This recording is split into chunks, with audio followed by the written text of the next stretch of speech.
magic of the trail is the community that's formed around the trail. Everyone hits the trail for different reasons, but everybody walks away with a new connection to themselves, to nature, and with a greater appreciation for public lands in Minnesota. For me personally, the Superior Hiking Trail is the crown jewel of Minnesota. The support of the Trust Fund has been instrumental in empowering volunteers like myself to make the trail more accessible for all Minnesotans. We're still waiting on the permitting on that one, so it's still going to be a couple more weeks before. The Superior Hiking Trail Association started as a mixture of local land managers along with business owners who wanted to see an investment in recreation opportunities in the area. We are the manager, maintainer, protector, and promoter of the Superior Hiking Trail. We do it all. We do it with support from our members and over 450 volunteers who give annually 8,000 hours of service. That could be on our board of directors, adopting a section of trail, adopting a campsite, coming to one of our special builds. We also have some office angels, store volunteers, and others who provide education and outreach. The Superior Hiking Trail is a 300-mile footpath that runs the Rocky Ridge line of the North Shore. We pass through 8 state parks and a national forest, providing pretty much unparalleled access to the natural world for over 400,000 user visits every year. The trail provides a really unique opportunity to introduce people to some really wild parts of our state. Part of the trail is actually in what's called the Sawtooth Mountains, a jagged, rugged landscape that provides constant ups and downs. It's rocky, it's rooty. The trail also crosses over many streams and rivers. There's plentiful trailheads, road crossings, and campsites.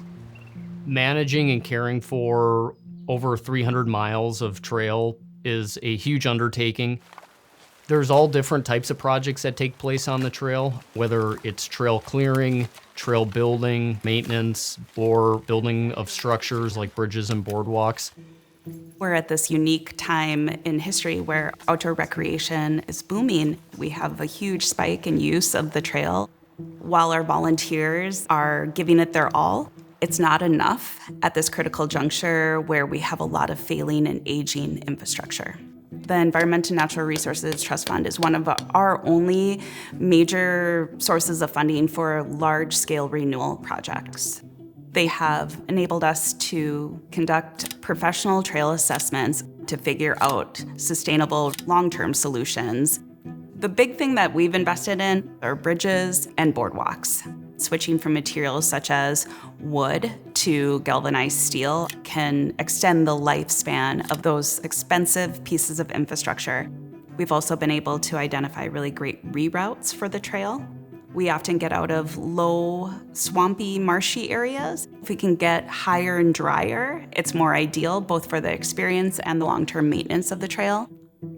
Our greatest challenge is the permanent protection of the trail as people know it today. Folks often don't know that the trail is made up of over 200 landowners. Some of those are public entities, but oftentimes it is a private landowner who is providing access out of their own goodwill, and that makes us vulnerable to changes in land ownership and development. When the trail was first envisioned in the 1980s, it was basically just scratched out of the wilderness. And over the years, as interest has increased, the foresight to recognize that we really need a roadmap for going forward is a big step for the association. When looking at the legacy that I could leave for the organization, I felt completing a master plan was the way that I wanted to provide guidance. We had trail counts and surveys collected. We also did an inventory of over 85% of the trail. This plan outlines a 10-year forecast, essentially, of where we should be spending our money, spending our time, and devoting our energy. One other very important component of our work is developing our publications in the form of maps and guidebooks and allowing them to provide revenue.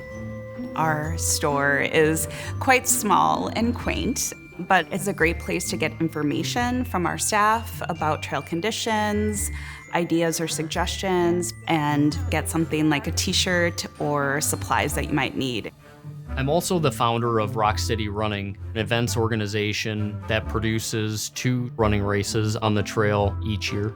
The races introduce people from all over Minnesota, the United States, and world to the Superior Hiking Trail.